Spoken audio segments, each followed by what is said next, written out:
Manos de fuego. Solo dejamos de ser jóvenes por decisión propia. ¿Cómo podemos empezar la historia? No sé, hijo, es que te empeñas en unas cosas. Eras una vez una niña, eras una vez una señora, me corrigió. Bueno, pero antes de ser señora serías niña. A los 9 años yo ya era una señora, dijo mi abuela con una sonrisa de media luna. ¿Y eso? Porque dejé de llorar. El nombre de mi abuela termina en N y empieza en Carme. Del latín música o poema, en hebreo el jardín de Dios. Carmen es una abuela joven de 72 años, nariz redonda y pestañas azules delante de una mirada firme, manos fuertes y huesos de almidón. Zaragozana de nacimiento, pero francesa de corazón, melómana por derecho, y mujer cómoda en su cuerpo de hija, madre y abuela. Empezó a contarme su historia un martes cualquiera, en los que vuelvo a casa y merendamos café y pipas viendo Sálvame. Aquella tarde descubrí que nuestra infancia se parece en dos cosas. La primera es que nacimos en un sitio y nos criamos en otro. Los lugares, los números y las calles son importantes en cualquier historia, y no iba a ser menos en esta. La segunda es que nunca supe que mi abuela se había hecho mayor tan pronto. Lo mismo que me pasó a mí. Habla de su niñez dando saltos de memoria entre sorbos de café y cáscaras de pipa. Café que vi en una taza que regalaban en el súper por una compra superior a 30 euros. No come pastas. Me habría encantado contaros la historia de una vieja entrañable rodeada de gatitos que meridan té con pastas, pero no es así. Es más de la galleta de canela, esas que tanto le gustan a las personas mayores. De vez en cuando muerde una con el meñique en alto, indicándome lo que yo interpreto como un «espérame un segundito que ahora sigo». De vez en cuando se peina la coronilla y vuelve a recostarse sobre el sofá marrón, desde el que nos miramos sin miedo porque no la juzgo.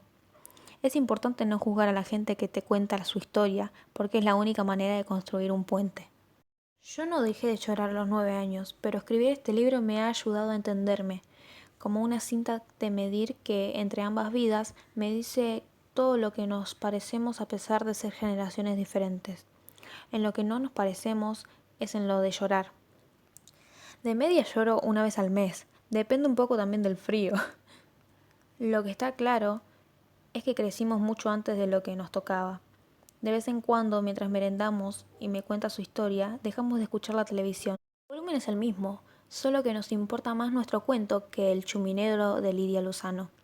Intenta unir los retales de su memoria como Cenicienta después de las 12, desnuda y juntando jirones en su vestido. Me parece tierno ver cómo una mujer de hierro se despoja lentamente de las gruesas capas que han ido colmando su piel, con las que acabó protegiéndose a lo largo de su vida, supongo. El primer paso para abrirse es desarmarse. La historia nace de su boca como música al cantar y como un chicle que mientras ella sujeta entre los dientes yo estiro. Tengo pocos recuerdos de mi niñez, Chris, y lo que están nítidos en mi pupila no son precisamente los mejores. No, decisivamente no lo son. Supongo que es porque uno a veces tiende a hacerse un blindaje a sí mismo para sobrevivir a muchas cosas. Nací el 17 de mayo del 46 en Huesca, donde mi padre estaba destinado como funcionario. A los 3 meses volvimos a Madrid. Mi padre perdió su trabajo, sus ideas contrarias al régimen de Franco fueron la causa. Muchos años más tarde se le reconocieron sus derechos, tan tarde que él ya estaba muerto. Mi tía paterna nos acogió en su casa al volver de Madrid. Vivía en la calle de García Paredes, 78. Mi madre y mi tía nunca simpatizaron y esa convivencia forzosa terminó por deteriorar su relación del todo. Cuando salimos de su casa nunca más tuvieron contacto. De esa etapa apenas tengo imágenes porque era muy pequeña, pero es de las primeras cosas que recuerdo. De siempre he sido una niña seria, demasiado seria, diría yo. Reír no es fácil, hablar de sentimientos menos. Faltan escuelas de risas. Deberían incorporarse clases de risoterapia en los colegios como asignatura obligatoria. Aprender a relativizar, a reírnos a nosotros mismos y a verbalizar las emociones es vital, algo de lo que no puedo presumir. Volviendo a los no recuerdos de mis vivencias en la calle García Paredes, hay un suceso que aunque yo era muy pequeña nunca he olvidado. Madrugada, yo en los brazos de mi padre. En una de esas azoteas repletas de sábanas, un gran incendio en el edificio de enfrente. Ardía.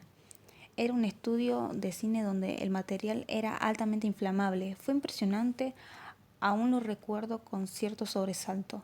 Las llamas subían y no he olvidado su cercanía. No he olvidado cómo mi padre me protegía con sus brazos, después de cubrirme con una manta. Años más tarde, mi padre volvería a tener un coqueteo con el fuego. De esta etapa tengo más recuerdos. También era un poco mayor y comencé a estudiar en el Colegio de las Escolapias, en Carabanchel Alto. Al principio me costó adaptarme. Todas las tardes al salir sentada en las rodillas de mi padre lloraba desconsoladamente.